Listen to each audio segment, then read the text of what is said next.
Eliot Cutler is with us. He is an independent candidate for governor, and nice of you to join us. And I wanted to ask you a little bit about how did your life and work and experience make you qualified for this job? Well, I've worked all my life. I started working when I was 15. My first job was bagging groceries. I worked on road construction. I worked all the way through college, parking cars till I got fired for backing a Cadillac into a cement pillar. It happens. But I clerk in a hardware store. I was a chauffeur for a while, and my entire life I've worked hard, and hard work is a lot of the preparation. I mean, it's the main tradition, hard work. After college, I worked for Ed Muskie for 7 years. And I helped him write the Clean Air Act and the Clean Water Act, and he was my mentor and my friend. And I learned so much from him about collaboration. I mean, Ed Muskie was a remarkable legislator, and working for him was the best education anyone could have. Sure. in collaboration and perseverance and patience. And then I worked in the White House. I was Associate Director of the Office of Management and Budget.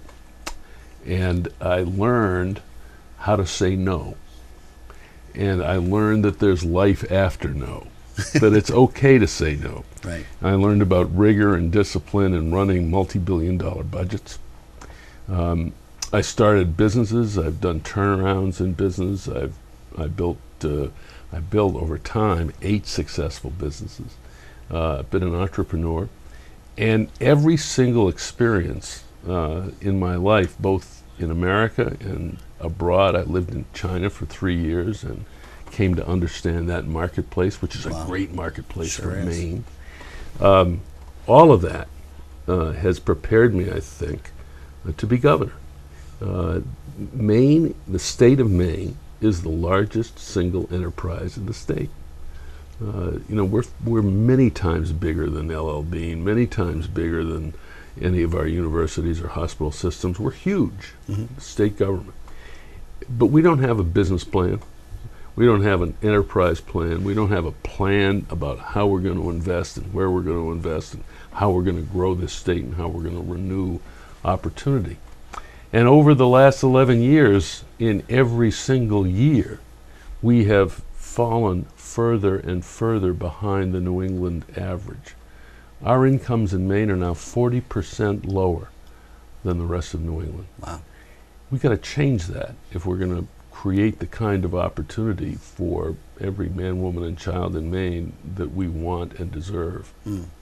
Small business is really important in Maine, and when you mentioned you've had 8 different businesses, and I'm not suggesting they were small, just that you had 8 Well, they businesses. all started small. But Maine business people are survivors. They really have to work hard to stay in business. And what do you have any? Obviously you have deep insight into that because you've had a business.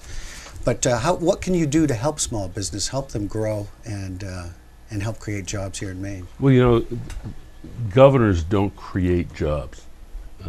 Governors do not create jobs. What governors and legislatures and state governments can do is create the conditions in which private sector business people, entrepreneurs can succeed and create jobs.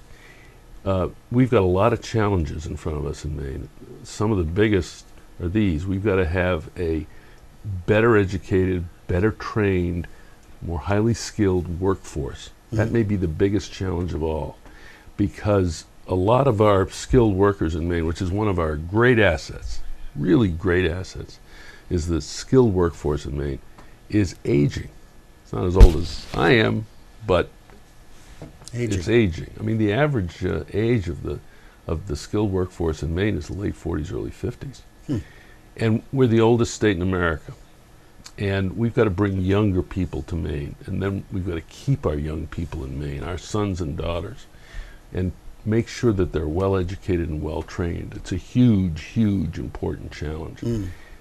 We've got to reform our tax structure. We've got to have massive reform of our tax structure. It's got to be fairer and simpler and open up more opportunity and take some of the burdens off Maine residents and shift them. We're stymied by those challenges, in part because we don't have a plan.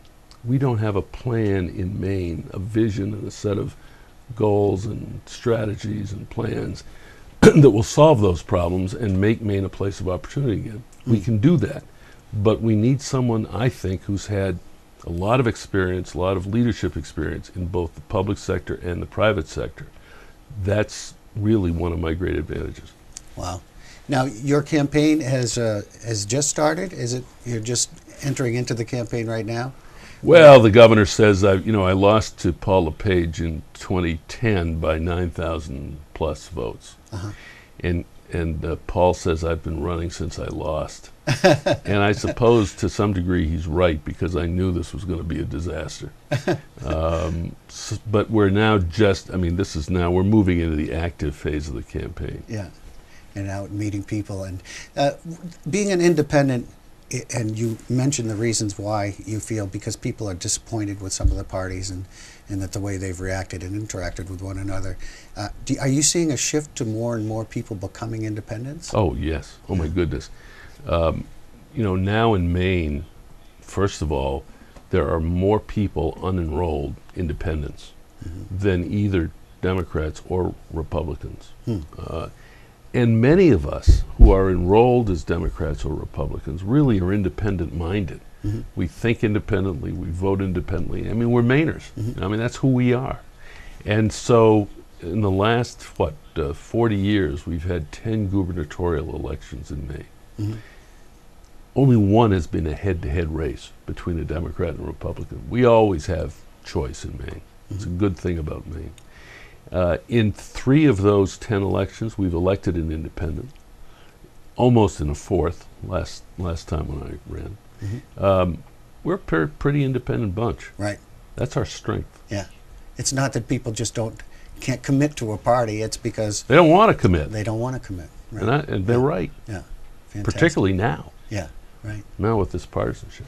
Well, we wish you the very best of luck. Thank you, and I Greg. Really thanks for appreciate having you. me. It's nice to be back. Well, thanks, and it's an honor to have you on the program this morning. And I'm glad you had a great event, and you'll meet some more great sugar loafers out there today. And we're going maple syruping today, except I'm afraid the sap's not running. Yeah. But we'll have to postpone that. Today's Maple Sugar Sunday in May. Yes, it is, and we postponed ours a little bit because we don't have a lot up here, but it'll come eventually, we hope. It will. Thank It'll you. run. Thanks. Eliot Cutler, Good to see you. independent, running for governor, and a pleasure to have you on the program.